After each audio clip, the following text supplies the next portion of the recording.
right here in Lagos, away from the party manifesto that we have heard over time from the different political parties and their candidates, away from all of the drama that we have seen over time, away from the pre-electionary process and all, now I feel it is important as we tend to have the countdown on. With just barely 3 days left to the deal day, which is Saturday, 21st, 2024, to talk about the need for the electorates, which I feel have the superpower, have more of the power, actually have all it takes to ensure that Edo State is in the right trajectory that they need to ensure they are enjoying the basic things that they need. I mean, basic amenities and all of that. So on that day, would you come out to vote or not? All of this and more would be dissecting today. And joining me to do that is Comrade Declan he carry. He is a public analyst, and he's going to be joining me via Zoom to ensure that we'll talk some more as regards the need for the electorate, for voters to exercise your franchise. Hello, good morning, and welcome, Declan. How are you? I'm okay. Good morning. Good morning. Okay, so tell me your feel. What do you think is actually right now on the mind of a voter in Edo State as we speak? I mean, it's just Saturday. What do you think? Yeah, what I think and what I know that should be in the mind of the electorate in Edo State is that an opportunity has come for them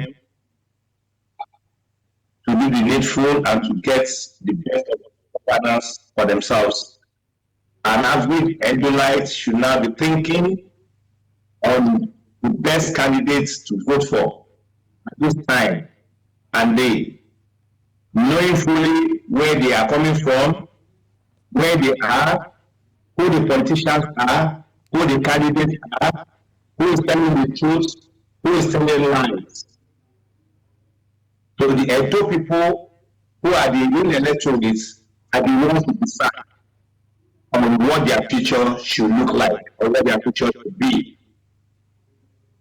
Right. So I know plenty things has been said as regards the election, especially from the candidates that we have seen so far from the different political parties. Interestingly, we have just one female coming on board at this time around. But just for emphasis, what are some of those things you feel Edoites should look out for? Those basic interesting qualities that someone should look out for come, as they get to vote on Saturday.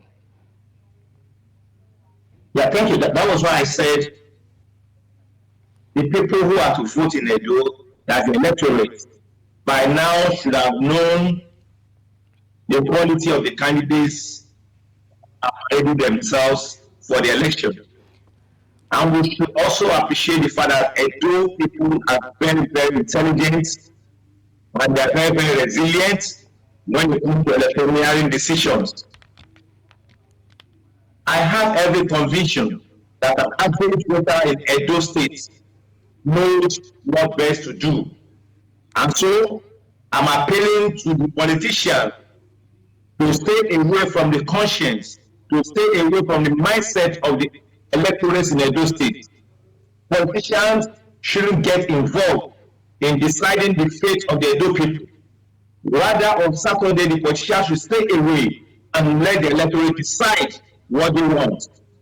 Because what has always been the problem in this country is when the intent of the voters are being manipulated by politicians, it leads to malgovernance. It leads to a situation where whoever is declared winner decides to rule by his own whims and caprices and not by the whim and caprices of the voters. So the electorate should be the master during, before, during, and after the election. The electorate should be the masters over the politicians. And so the politicians have done all they can do. They have campaigned. They have gone to every nook and cranny of Edo State. It's time now for them to hand over their destiny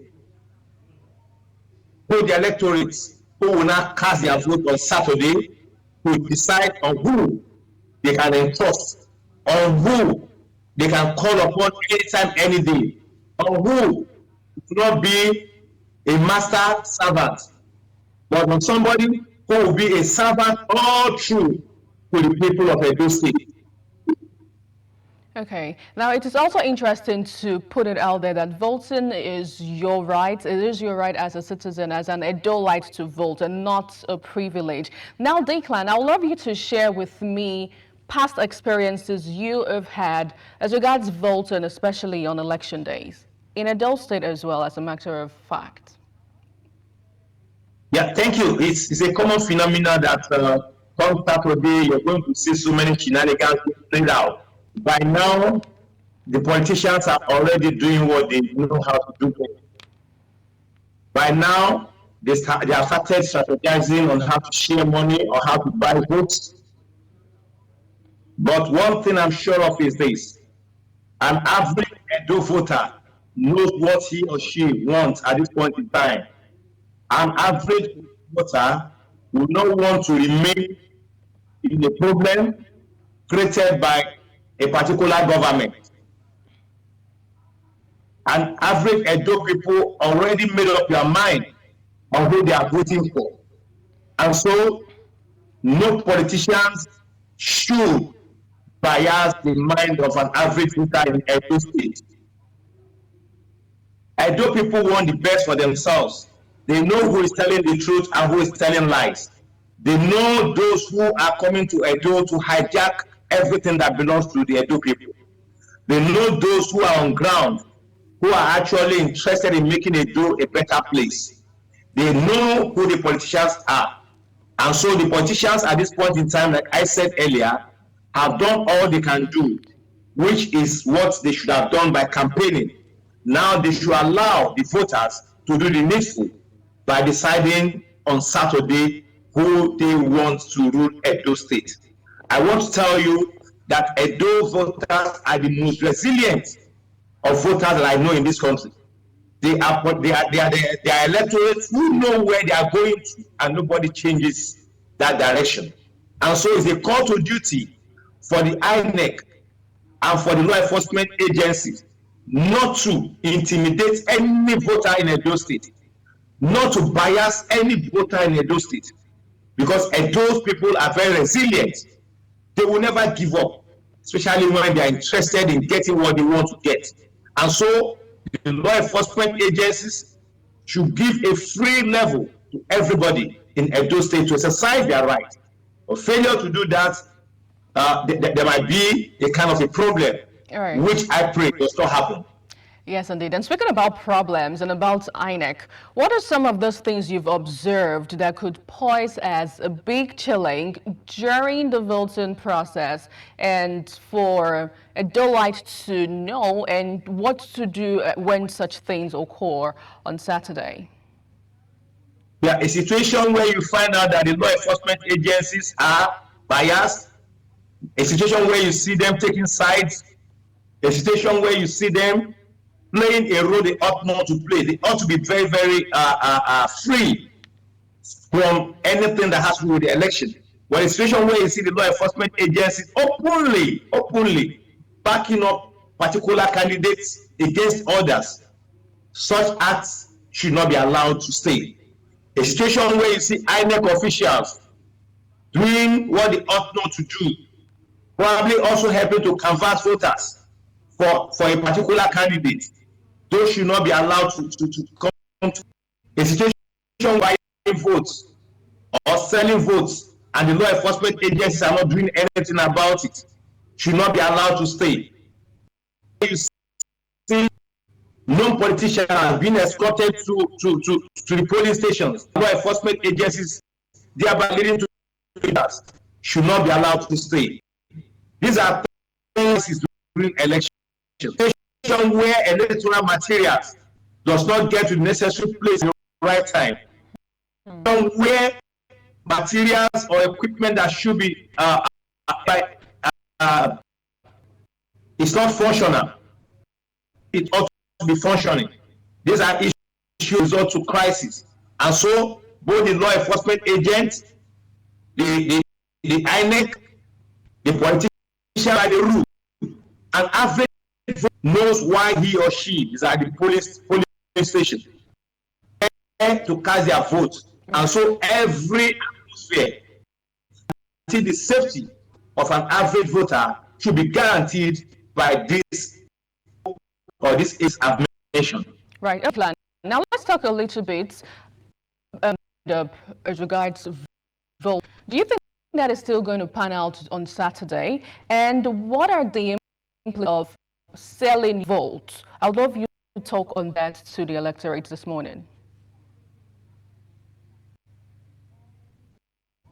Vote buying has always been, and that has been any action taken by the law enforcement agencies to prosecute those who are.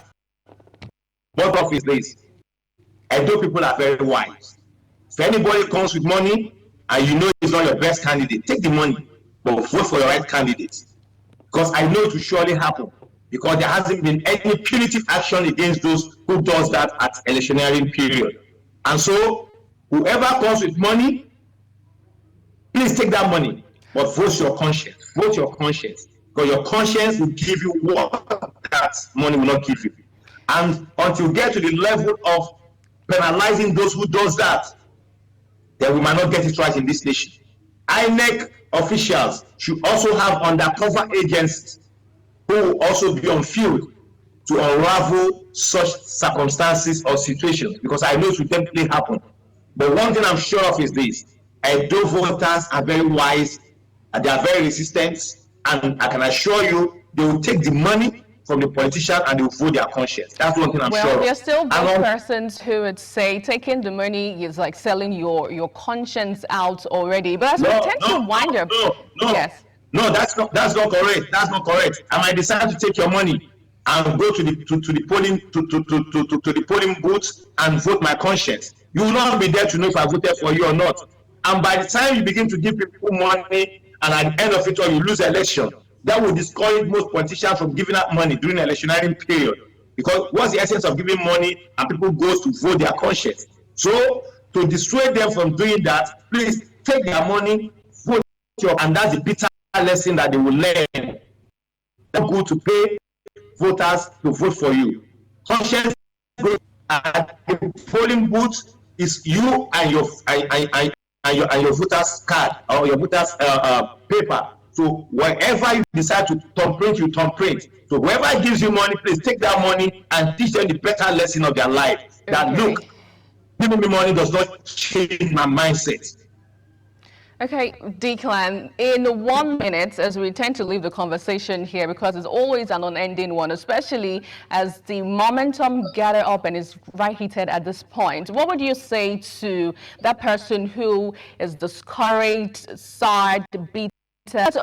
Plenty of the things that's been happening. What would you say to them on the need to come out on that day to exercise your franchise? Yeah, thank you. What I need to say is this: voters' apathy should not be allowed. Staying aloof on the election day when you have your voters' card should not be allowed. EDO people should come out, look at the national situation. Look at what's happening at national level. Are you comfortable? Look at what's happening in Edo State. Are you comfortable? Do you want a change? Do you want a better Edo? Or do you feel whoever is there now is doing the best? Right. So at that point, be guided by what's happening. Be guided by what's happening. Don't be guided by sweet mouth. Don't be guided by people who will come and tell you stories that they will not be able to carry out. Okay, comrade. Don't allow anybody to intimidate you. We really need to go. We must thank you for coming out, to share your moment with us as regards the need for persons Edolites to come out on that day to exercise their franchise. I have been speaking to Comrade Declan Hikari. He is a human rights activist. Thank you so much for joining the conversation this morning. You're welcome.